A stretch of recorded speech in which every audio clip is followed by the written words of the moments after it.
जयललिता एक राजनेता थी। नेता बनने से पहले 15 साल की उम्र से ही अदाकारा थी। यानी बचपन को छोड़ दें तो कभी वो खुद की नहीं रही।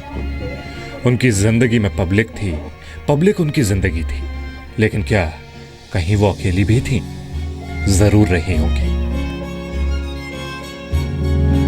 लेकिन जो अकेलापन कल तक उनके भीतर सिमटा था, आज वो बाहर है, उनके समर्थकों में बिखर गया है। समर्थक बिलख रहे हैं, अपने नेता की अंतिम विदाई से अकेले हो चले हैं। मुंबई से नित्यानंद और दिल्ली से रवि त्रिपाठी के साथ प्रसाद भोसेकर, जी मीडिया, चेन्नई। जयललिता की सरकार ने गरीबों को सीधा फायदा पहुंचाने वाली कई योजनाएं शुरू की। इन योजनाओं का मतलब था गरीबों को रियायती दरों पर कई सुविधाओं का हासिल होना। जयललिता सरकार की योजनाएं अम्मा ब्रांड के साथ लॉन्च की जाती थी। इन ब्रांड्स की कामयाबी ही जयललिता की राजनीति की कामयाबी थी।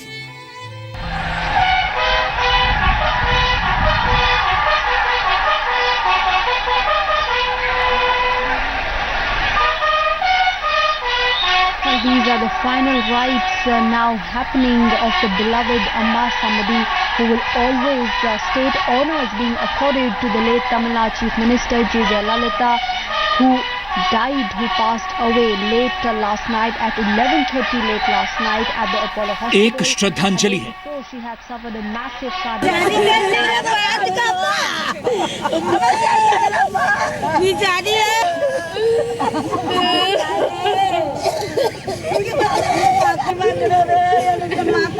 श्रद्धांजलि आंसुओं में भीगी हुई है। சிகரமே சரிஞ்சு போயிருக்குங்க தமிழ்நாட்டு சிகரமே. எங்க அம்மா எவ்வளவு நல்ல திட்டங்கள்லாம் செஞ்சாங்க. எங்களால எங்க அம்மா இவ்வளவுதான் எங்களுக்கு செஞ்சாங்க, இவ்வளவுதான் கொடுத்தாங்கன்னு எங்க தமிழ்நாட்டு மக்களால சொல்லி வாய் மூட முடியும். அம்மாவுக்கு வந்து அண்ணன் கூட மீன் விற்கிற குண்டான் கிண்டான் அம்மாவால நாங்க தான் இப்பயும் குழச்சி நாங்க சாப்பிட்றோம்பா. நாங்க அம்மா இல்லாத இந்த உலகமே இல்லை. ஆனா இப்ப வந்து அம்மா உணவு வந்து இல்லாதப்பட்டவங்க ஒரு 5 ரூபாய். आखिर क्यों अम्मा यानी जे जयललिता इतनी लोकप्रिय थी? कोई कह सकता है कि उन्होंने बेहद सस्ती अम्मा कैंटीन खोल दी, गरीब लड़कियों की शादी के मौके पर सोना बांटने की स्कीम चला दी, स्कूली लड़कियों को लैपटॉप बांट दी। लेकिन ये तो दूसरे राजनेताओं ने भी की। और तमिलनाडु के लिए सच पूछा जाए तो ऐसी स्कीम जिसे दिल्ली के चश्मे से फ्रीबीज यानी मुफ्त का माल कहा जाता है, उसकी शुरुआत तो डीएमके की करुणानिधि सरकार ने की थी। तो फिर क्या था? क्यों इतना जन समर्थन था? क्यों भ्रष्टाचार के आरोपों और अपनी मनमर्जी पर पार्टी और सरकार चलाने के आरोपों में घिरने के बावजूद जयललिता फीनिक्स बनती थी, हारकर भी कभी नहीं हारती थी? तो इन सवालों का जवाब सुनिए। यहाँ पे समाज का किसी तरह कोई भेदभाव नहीं रखते थे। उन्होंने जितनी भी स्कीम निकाली एक से एक लाजवाब रही। जयललिता के जैसे तो अन्ना डीएम के मुकाबला नहीं है। जयललिता ने अपनी स्कीमों को एक ब्रांड बनाया, अम्मा ब्रांड। इस ब्रांड के पीछे राजनीति तो जरूर थी, लेकिन भरोसे का मुलम्मा भी था, क्योंकि किसी ब्रांड के नाकाम होने का मतलब था जयललिता का नाकाम होना।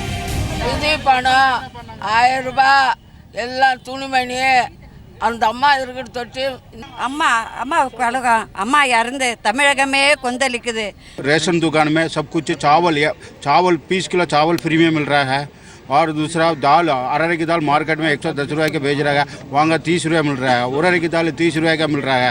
अम्मा कितना सब कुछ वो करा। और पानी का वाटर आप कोई भी दुकान में जाओ 20 रुपये का कम वाटर नहीं यार। बस स्टैंड में अम्मा का वाटर, पानी का वाटर 10 रुपीज़ का मिल रहा है और पब्लिक के लिए बहुत बढ़िया हो रहा है। बहुत सक्सेस रहा है ये, बहुत सक्सेस रहा। अभी सब उन्होंने किया था 5000 वैकेंसी तो अभी निकाला था, पूरा इनका निकाली, पूरा फिल किया। और सबसे बड़ी उन्होंने जो काम किया शराबबंदी पर, जो वादा चुनाव पे किया था कि इस देश को, प्रदेश को हम बचाएंगे, उन्होंने शुरुआती 500 होते मुख्यमंत्री बनते 5 साइन करके पहला ऑर्डर निकाला, 500 दुकानें इमीडिएटली बंद किया। जयललिता को अपनी पॉपुलर स्कीम को फ्रीबी यानी मुफ्त तोहफा कहने के बजाय बिना मूल्य की वस्तु कहना ज्यादा पसंद था। गरीबों के लिए उनकी सरकार की ये योजनाएं क्वालिटी और सर्विस में कहीं कोई चूक नहीं रखने की गारंटी के साथ लॉन्च की गई थी। अम्मा कैंटीन में 1 रुपए में इडली, 3 रुपए में दही चावल, 5 रुपए में सांभर चावल मिलता था। सरकारी बसों में अम्मा पानी 10 रुपए प्रति लीटर मिलता था। रियायती कीमत पर ताजी अम्मा सब्जियां मिलती थी जो खेतों से सीधे दुकान तक पहुंचती थी।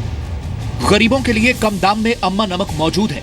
जरूरतमंद छात्रों को 2 GB RAM, 120 GB hard disk के साथ मुफ्त लैपटॉप और वाईफाई की सुविधा मिलती है। गरीब तबके के लिए मुफ्त मिक्सर ग्राइंडर और पंखे की योजना है। अम्मा बेबी किट भी है, जिसके तहत तौलिया, मच्छरदानी, बेबी ऑयल, शैम्पू, साबुन और नेल कटर दिया जाता है। ग्रामीण इलाकों में 190 रुपए की कीमत में अम्मा सीमेंट की भी योजना है। सस्ते दाम में बढ़िया अम्मा बीज मिलता है और तमिलनाडु सरकार रूफ गार्डन्स को भी बढ़ावा देती है। अम्मा फार्मेसी में बाजार से 10% कम कीमत पर दवाइयां मिलती हैं। 20,000 स्वयं सहायता समूहों के लिए अम्मा मोबाइल फोन मिलता है।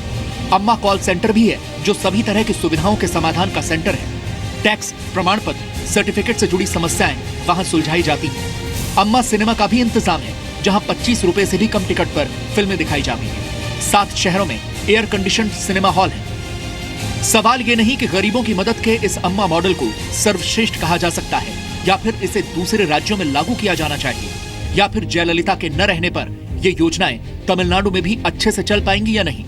मुद्दा तो ये है कि कैसे जयललिता के करिश्मे ने इन योजनाओं को कामयाब बनाया। इस सवाल का जवाब ही ये बताता है कि जयललिता गरीबों की गॉड मदर क्यों थी। दिल्ली से रवि त्रिपाठी और चेन्नई से राकेश त्रिवेदी के साथ प्रसाद भोसेकर, जी मीडिया, चेन्नई। जयललिता अब इतिहास का हिस्सा हो गई हैं, लेकिन यह इतिहास तमिलनाडु की वर्तमान राजनीति पर कम से कम अगले कई महीनों तक हावी रहेगा।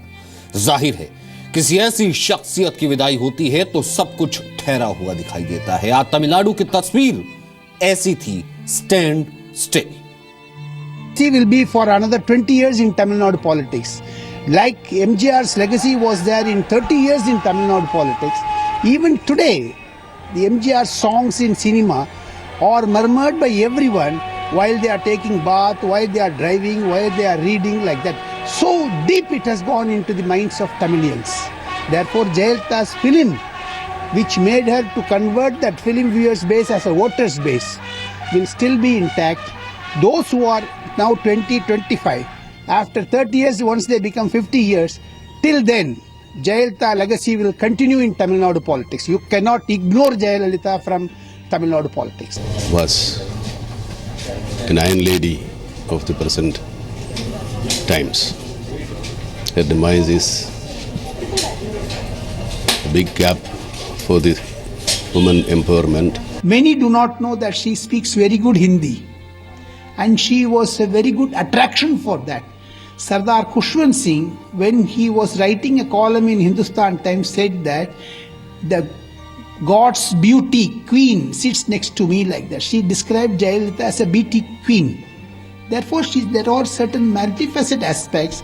She has a glamour, she has popularity. Sense of humour जो शायद उन्होंने बाहर दुनिया को कभी दिखाई नहीं, और एक अजीब ढंग की इनोसेंस, एक अपने आप में एक बिलीफ थी उनकी कि हाँ, ये मैं जो कर रही हूँ ये ठीक है, चाहे बाकी सब उनको गलत माने, मगर वो अपने आप बिलीफ सिस्टम में एक ये रखते थे। और मैं सोचती हूँ कि उनकी दोस्ती की जो जेनरोसिटी है वो शायद बहुत लोगों ने देखा नहीं, मगर वो दिल खोल के दोस्ती करती थी। It is a great loss to the country on the large whole, but very dearly to the poor Tamil people.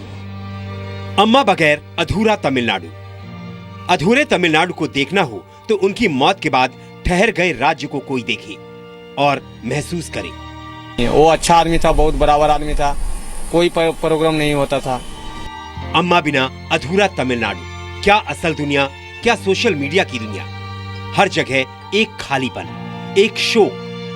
किसी ने फेसबुक पर लिखा कि तुम प्रतिभा, नेतृत्व और आयरन स्पिरिट से भरी हुई ज्वालामुखी थी। पुरुष प्रधान राजनीति में तुमने कठोर लावा जैसी विरासत छोड़ी है।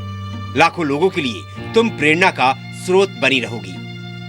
तो किसी ने ट्वीट किया, वो अपनी ममता के लिए देश और खासकर तमिलनाडु के लाखों लोगों के दिलों में हमेशा रहेंगी। इच्छा शक्ति और साहस वाली एक मजबूत महिला थी। तमिलनाडु के लिए मानो अम्मा का जाना जीवन का रुक जाना है।